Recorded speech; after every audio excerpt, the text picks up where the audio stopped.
Hi guys, കാറ്റത്തെ കിളിക്കൂട് ഇന്നത്തെ പ്രമോയിലേക്ക് സ്വാഗതം. സുധീഷ് അങ്ങനെ എന്തൊക്കെ സംഭവിച്ചാലും ഒരു കൂസലുമില്ലാതെ ഒന്നും സംഭവിക്കാത്ത പോലെ കൂളായി പെരുമാറുന്നുണ്ട്. നിധിക്കാണെങ്കിൽ ആകെ എല്ലാം കൂടി ഒരു ശ്വാസം മുട്ടൽ. സുധീഷ് രാവിലെ ഉണർന്ന് നിധിയോട് കൈയൊക്കെ വീശി ഗുഡ് മോർണിംഗ് എന്ന് പറഞ്ഞ് അടുത്തുകൂടിയപ്പോൾ നിധി പറഞ്ഞു, എനിക്ക് ഉടനെ ഏതെങ്കിലും ഹോസ്റ്റലിൽ പോയേ പറ്റൂ എന്ന് ഗൗരവത്തോടെ പറയുന്നു. സുധീഷ് അതൊന്നും മൈൻഡ് ചെയ്യാതെ, ഇങ്ങനെ പെട്ടെന്ന് തിരക്ക് പിടിക്കുന്നത് എന്തിനാ, ഒന്നോ രണ്ടോ ദിവസം റെസ്റ്റൊക്കെ എടുത്ത് സാവധാനം നല്ലൊരു ഹോസ്റ്റൽ നോക്കി കണ്ടുപിടിച്ചു മാറിയാ പോരെ എന്ന് ചോദിക്കുന്നു. നിധിയാകെ വല്ലാതെയായി. പിന്നീട് നിധി കുളിയൊക്കെ കഴിഞ്ഞ് ഡ്രസ്സ് വിരിച്ചിടുമ്പോൾ സുഭാഷ് നിധിയുടെ അടുക്കൽ വന്ന് കൈകൾ കൂപ്പി, ആ സമയത്ത് മോൾ അങ്ങനെയൊരു കാര്യം ചെയ്തത് നന്നായി എന്ന് പറയുമ്പോൾ, എന്നെ ഹെൽപ്പ് ചെയ്യാൻ നോക്കിയതുകൊണ്ടല്ലേ നിങ്ങൾക്ക് ഈ പ്രശ്നമൊക്കെ ഉണ്ടായത്, അതുകൊണ്ട് ആ സമയത്ത് അത്രയെങ്കിലും ചെയ്യണമെന്ന് എനിക്ക് തോന്നി എന്ന് പറയുന്നു. എനിക്ക് ഇവിടുന്ന് പോയേ പറ്റൂ, എത്രയും വേഗം ഇവിടെ നിന്ന് പോകാൻ പറ്റിയാൽ അത്രയും പെട്ടെന്ന് എന്ന് നിധി പറയുമ്പോൾ സുഭാഷ് ഒന്നും പറയാനാകാതെ അന്തം വിട്ട് നിൽക്കുന്നു.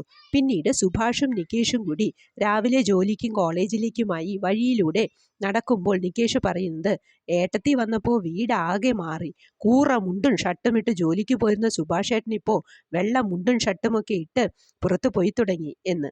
അത് കുറച്ച് ഹാസ്യമായി തോന്നുമെങ്കിലും അത് തന്നെയാണ് ശരി. അന്നേരം നിധിയുടെ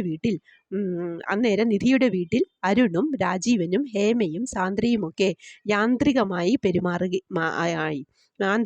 മാറി. ചിരിയോ കളിയോ സംസാരമോ ഒന്നുമില്ല. ഇത് കണ്ട് സഹിക്കാതെ ഹേമ പറയുന്നത്, എങ്ങനെയുണ്ടായിരുന്ന വീടായിരുന്നു, ഈ കുടുംബത്തിലുണ്ടായിരുന്ന എല്ലാ സന്തോഷവും കെടുത്തിയിട്ട് അവൾ ഇറങ്ങിപ്പോയത്.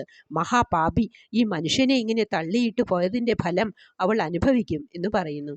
അത് കേൾക്കുമ്പോൾ രാജീവൻ നിസ്സഹായതയോടെ ഹേമയെ നോക്കുന്നുണ്ട്. പിന്നീട് നിധി കഴുത്തിലിട്ട താലിയും പിടിച്ച് എന്തൊക്കെയോ ആലോചിച്ചിരിക്കുന്നതാണ് നമുക്ക് പ്രമോവായി കാണിക്കുന്നത്.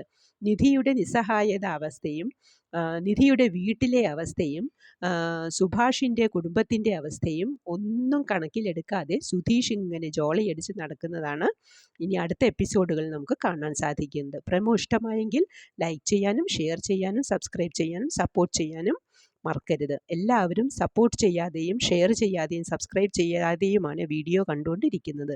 അങ്ങനെ ആവരുത്. നിങ്ങളൊരു കാറ്റത്തെ കിളിക്കൂട് പ്രമോ പ്രേക്ഷകരാണെങ്കിൽ തീർച്ചയായും സപ്പോർട്ട് ചെയ്ത് സഹായിക്കണേ. അടുത്ത ഒരു എപ്പിസോഡിൻ്റെ പ്രമോവുമായി വരുന്നതുവരെ കാത്തിരിക്കുക.